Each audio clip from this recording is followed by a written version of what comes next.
কোনো এক সাপুরিয়া আপনাকে রাতভর সাপের খেলা দেখালো।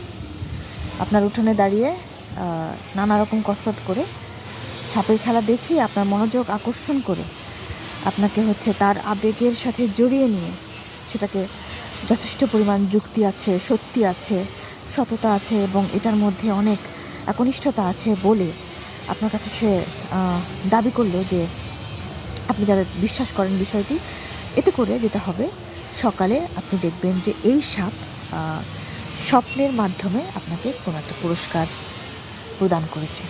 হ্যাঁ, যেটা আপনি মনে মনে চাইছেন, যেটা প্রত্যাশা করছেন, সেই জিনিসটা আপনি সকালবেলা পাবেন, সেটা আপনাকে কথা দিল। তো দেওয়ার পরে কি হলো, সে চলে গেল খেলা দেখিয়ে। আপনি সারা রাত ভাবলেন সেই খেলার কথা, সেই সাপের কথা, ছাপুরিয়ার দেয়া কথার কথা, সকালবেলা উঠে দেখবার মতো সেই পুরস্কারটির কথা।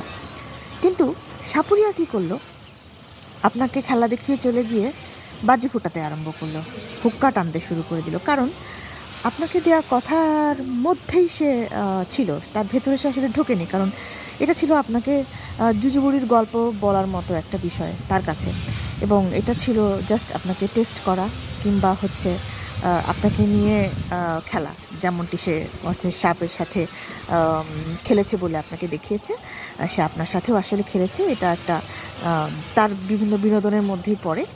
কিংবা আপনাকে যদি সে সামান্যতম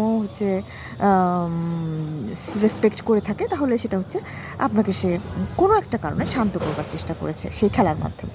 তো যাই হোক, আপনি তো সারা রাত ভেবেছেন, ফিল করেছেন জিনিসটা যে আপনি কিছু একটা পাবেন, কিন্তু সকালে উঠে আপনি দেখলেন যে সেই সাপ, সেই দেয়া কথার কোনো ভ্যালু আসলে নেই।